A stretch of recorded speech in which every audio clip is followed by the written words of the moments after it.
Alhamdulillah wassalatu wassalamu ala rasulillahi wa ba'd.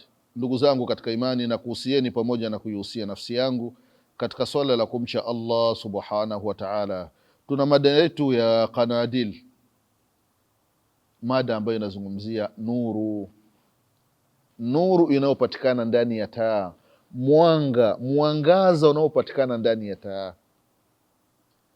Huu ni mfano unaopigwa katika ibada ya swala. Ndugu zangu katika imani, anasema mtume wetu Muhammadin sallallahu alaihi wasallama katika hadithi ya Malik ya Aba Musa al-Ash'ari radhiyallahu anhu warudha, ya kwamba wassalatu nur, swala ni nuru, swala ni nuru, swala ni mwangaza. Popote patapokuwa na kiza, swala itaongoza, swala itaweka nuru. Ndugu zangu katika imani, mashakil, mitihani tulionayo hapa duniani, ndugu zangu katika imani, na mitihani kwa yule ambaye ni msafiri, yatakiwa afahamu ya kwamba yeye yupo duniani, au mimi na wewe tupo duniani. Tufahamu ya kwamba tunapita hapa duniani, tunapita. Tunaelekea wapi? Tunaelekea kwa Allah subhanahu wa ta'ala. Lakini kuna wale ambao wametutangulia kwa Allah. Angalia, kuanzia zama za Nabii Adamu alaihi salam, wapo chini ya ardhi. Allahu akbar! Manabii waliotumwa na Allah subhanahu wa ta'ala, waja wema waliotangulia, hadi wakati wa mtume wetu Muhammadin sallallahu alaihi wasallam, yupo chini ya ardhi. Masahaba radhiyallahu anhum, maimam wapo chini ya ardhi. Kipi kinachowasaidia huko? Ni yale mema walioyafanya kabla ya kufa kwao. Na jema kubwa miongoni mwa mema makubwa, ndugu zangu katika imani, ni ibada ya swala. Allahu akbar! Tutaondoka. Tukiondoka, safari ni ndefu, safari yatakiwa maandalizi bora. Ndugu zangu katika imani, ni ibada ya swala. Wallahi, unawaona baadhi wanadamu wakiadhini msikitini alfajiri, kana kwamba adhana ndiyo alama ya kuwaamsha waende kwenye shughuli zao. Sio adhana kwa maana ya wao wamwabudu Allah subhanahu wa ta'ala. Baada ya kufanya ibada ndiyo watoke watawakal, wamekwisha fanya sababu ya kumwabudu Allah, kisha watoke waende kutafuta. Lakini wao Allahu akbar, Allahu akbar, wametoka wanakwenda kwenye shughuli zao, lakini bapa la uso kuliweka chini, kumsujudia Muumba. Wallahi, baadhi ya watu ukitaka mgombane, umwambie masala ya ibada, anakunja uso. Na kama ni chakula kipo tayari, ukimwambia masala ya ibada, anaona ya kwamba umemfukuza kwenye chakula chako, kumbe unamtakia kheri. Unaonaje umwabudu Allah? Umemaliza kumwabudu Allah, unakula riski ya Allah subhanahu wa ta'ala. Allahu akbar! Lakini wewe unakula riski ya Allah, hutaki kumwabudu mwenye riski. Una faida gani duniani? Wewe unaongeza idadi ya watu, huna faida yoyote. Ujudika wa adamika sawa, yani kuwepo kwako na kuto kuwepo kwako ni sawasawa. Allahu akbar! Ndugu zangu katika imani, na kuhusieni pamoja na kuihusia nafsi yangu, tufahamu ya kwamba hapa duniani tupo katika ghurba, tupo katika sehemu ya ugeni. Tutaondoka. Msafiri anapofika sehemu, anajua yeye ni msafiri, muda wowote ataondoka, atarejea kwenye mji wake wa asili. Na sisi mji wetu wa asili ni akhera. Hapa tunapita tu.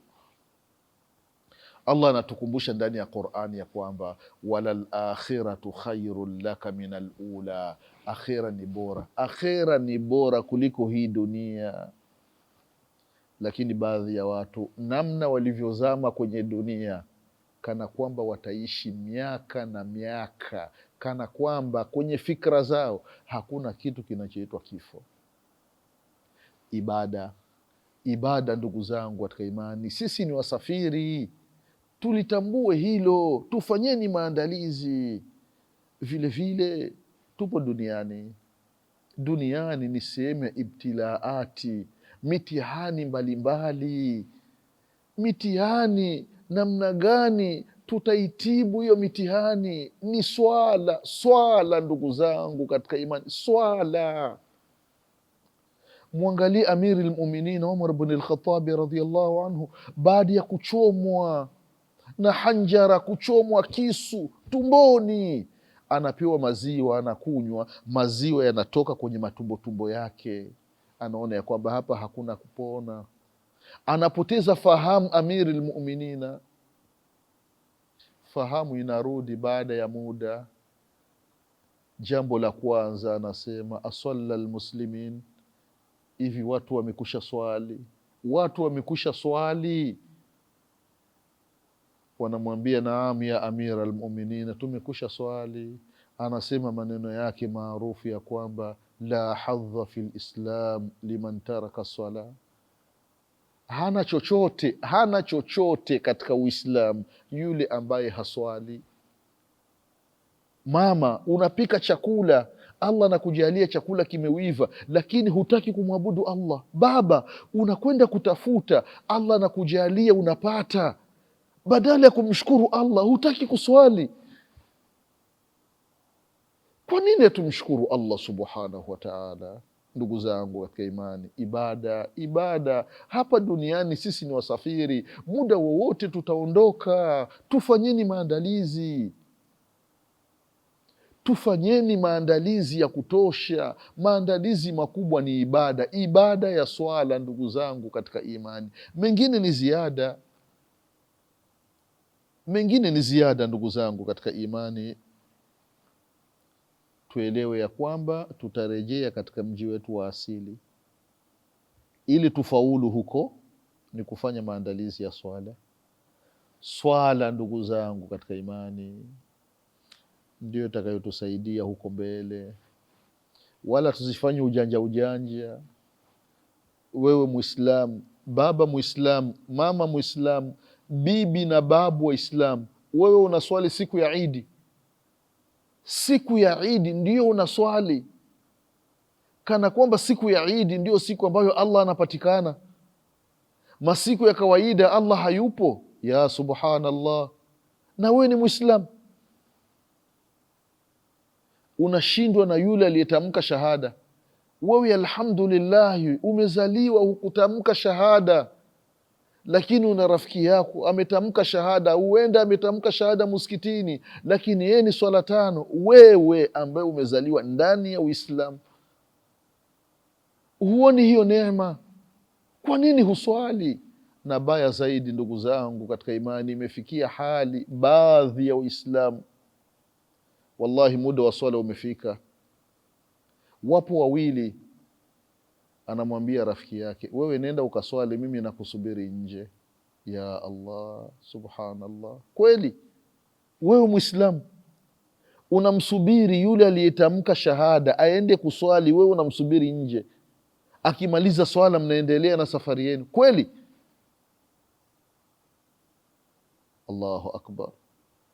Ndugu zangu katika imani, ikiwa tutajitambua kwamba sisi ni wasafiri katika maisha ya dunia, yatakiwa tuamini ya kwamba akhira ipo, na kama akhira ipo, yatakiwa tufanye yaliyokuwa mema. Ukitambua ya kwamba akhira ipo, basi wewe utajitahidi kufanya yaliyokuwa mazuri. Kwa tufanyeni yaliyokuwa mema, ndugu zangu katika imani, na mema makubwa ni ibada ya swala. Alafu katika haya maisha ya dunia, ndugu zangu katika imani, tuwe na subra. Mitihani katika hii dunia haikosi. Kitachotusaidia katika hii mitihani ni subra. Subra. Allah atawajaribu waja wake. Mitihani inapotokea, la kufanya mwanzo kabisa ni subra. Ndugu zangu katika imani, ukifanya subra utakuwa na mahusiano mazuri baina yako na baina ya Allah subhanahu wa ta'ala. Lile ambalo litalokuwa limekupata utasema hili limetoka kwa Allah subhanahu wa ta'ala, na lile ambalo limekukosa utamshukuru Allah subhanahu wa ta'ala kwamba Allah hakukupangia. Kwa hiyo ibada ndugu zangu katika imani, sisi ni wasafiri, muda wowote tunaondoka. Ikiwa katika maisha yako wewe na swala ni baina ya mashariki na magharibi, kwa kweli safari yako ya akhira itakuwa ni nzito. Itakuwa ni nzito. Watu wa peponi wanawauliza watu wa motoni ya kwamba ma salakakum fi saqar, fulani jina zuri, sababu gani iliyokuingiza motoni? Katika mambo atakayojibu watasema lam naku minal musallina, si tulikuwa tuswali, tulikuwa busy na dunia hadi umauti ukatukuta. Ibada ndugu zangu katika imani, tuitafute dunia lakini tusisahau ibada. Tunamwomba Allah subhanahu wa ta'ala atudumishe katika ibada. Allah subhanahu wa ta'ala atufishe tukiwa ndani ya ibada. Allah subhanahu wa ta'ala tujalie tuitafute dunia lakini akhera pamoja na ibada tusivisahau. Ndugu zangu katika imani, tunamwomba Allah subhanahu wa ta'ala atupe afya na nguvu za kumwabudu kwa usiku na mchana. Tunamwomba Allah subhanahu wa ta'ala tufufue siku ya kiyama tukiwa katika kundi la Mtume Muhammadin sallallahu alayhi wasallama. Kwa machache tunasema subhanakallahumma wa bihamdik, ashhadu an la ilaha illa anta, astaghfiruka wa atubu ilaik. Subhana rabbika rabbil izzati amma yasifun, wa salamun ala al-mursalin, walhamdulillahi rabbil alamin. Wassalamu alaykum wa rahmatullahi wa barakatuh.